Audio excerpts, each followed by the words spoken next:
বন্ধুরা দেখো, আজকে একটা কাঁঠাল গাছ দেখাচ্ছি। গাছটা ছোট ডালে দেওয়াতে খুব বাড়েনি, তার জন্য এই কাঁঠাল গাছটা আমি বড় জায়গায় বসানো হয়েছে। তার জন্য কত সুন্দর লাগছে দেখো, তা কত বড় জাতটা তৈরি করেছি। গাছটা কত সুন্দর হয়েছে তোমরা বলো। গাছ সবচেয়ে যত বড় জায়গা লাগাবে তত ভালো হয়। টপের গাছ তো, টপে যত সুন্দর লাগাতে পারবে তত ভালো হয়।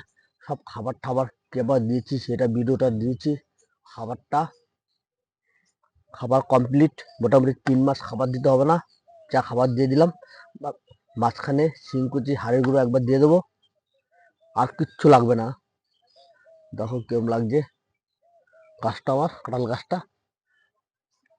দেখো এই যে স্প্রে করেছিলাম, সেই দাগও আছে। পোকা পোকা পোকার কিচ্ছু নেই গাছে। শীতের দিন তো গাছ এখন বেশি বাড়বে না, বর্ষার সময় ভালো বাড়বে গাছ। দেখো কেমন লাগছে আমার কাঁঠাল। একটা পিঙ্ক কালার কাঁঠাল, এটা পিঙ্ক কালার কাঁঠাল। ভালো লাগলে লাইক শেয়ার কমেন্ট করো। কাঁঠাল গাছটা দেখো কত সুন্দর লাগছে আমার। একটা পাতা ঝরে না, কত বছর মুচি এসছিল।